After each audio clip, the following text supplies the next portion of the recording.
નમસ્કાર મિત્રો, સ્વાગત છે હેલ્થ એજ્યુકેશન યુટ્યુબ ચેનલમાં. વાત કરીશું સ્કૂલ લેવલના પ્રશ્નો અને તેના આન્સર વિશે. પહેલા નંબરનો પ્રશ્ન છે મિત્રો, એનો ચોક્કસ આન્સર મળ્યો નથી. સેકન્ડ નંબર આવશે 1037.90 કરોડ.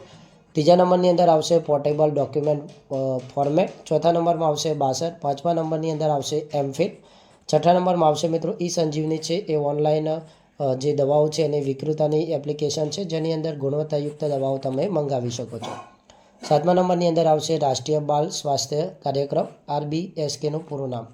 સ્વચ્છ ભારત હેઠળ ભીના કચરા માટે કયા રંગનો ઉપયોગ થાય છે? Green dustbin. OPDનું પૂરું નામ છે ઓક્યુપેશન ડિપાર્ટમેન્ટ. 10મા નંબરનો જે પ્રશ્ન છે એનો અંદર આવશે અમદાવાદ સિવિલ હોસ્પિટલ.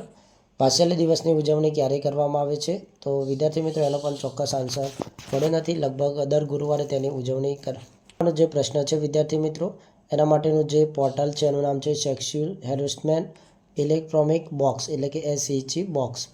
13મા નંબર છે વિદ્યાર્થી મિત્રો, એનું આયુષ્યમાન ભારત ડિજિટલ મિશન ક્યારે શરૂ કરવામાં આવ્યું હતું? તો 2021 27 ઓગસ્ટ. LEDનું પૂરું નામ શું છે? Light immunity ડાયડોલ. 15મા નંબરનો જે પ્રશ્ન છે એનો આન્સર રહેશે 98. 16મા નંબરનો જે પ્રશ્ન છે, ખાદી એટલે શું? તો હાથ વડે વણાટ કરીને બનાવવામાં આવતી વસ્તુને ખાદી કહેવામાં આવે છે. 17મા નંબરનો જે ક્વેશ્ચન છે વિદ્યાર્થી મિત્રો, એનો આન્સર છે અમરેલી જિલ્લો. 18મા નંબરનો જે પ્રશ્ન છે એનો આન્સર છે 4. 19મા નંબરનો જે પ્રશ્ન છે વિદ્યાર્થી મિત્રો, એનો આન્સર છે ગ્લોબલ વાઇન ડે. 20મા નંબરનો જે પ્રશ્ન છે એનો ચોક્કસ આન્સર મળ્યો નથી. 21મા નંબરનો જે આન્સર છે એમાં આવશે 107. કોમનવેલ્થ ગેમ્સ 2022નું સૂત્ર શું હતું? તો ગેમ્સ ઓફ એવરીવન.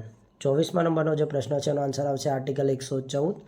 જીરાફના સમૂહને અ હર્ડ કહેવામાં આવે છે. વૃદ્ધ ડુક્કરના સમૂહને અંગ્રેજી ભાષામાં ધ ડ્રાઈવ ઓફ પિગ અથવા ધ સાઉન્ડ ઓફ પિગ કહેવામાં આવે છે. વુડ પ્રેકસના સમૂહને અંગ્રેજી ભાષામાં ડિસેન્ટ એટલે કે વંશ કહેવામાં આવે છે.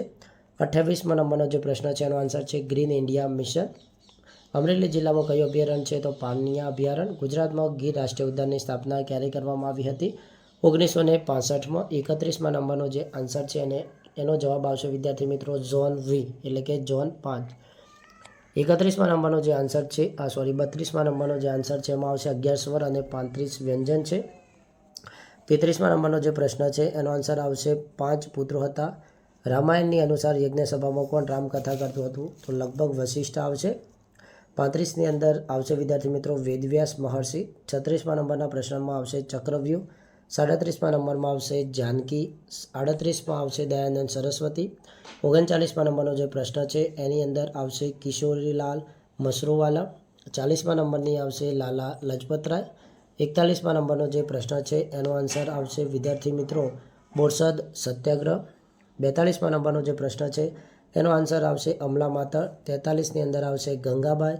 44ની અંદર આવશે શાહજહાંપુર અલ્હાબાદની અંદર તેમનો જન્મ થયો હતો.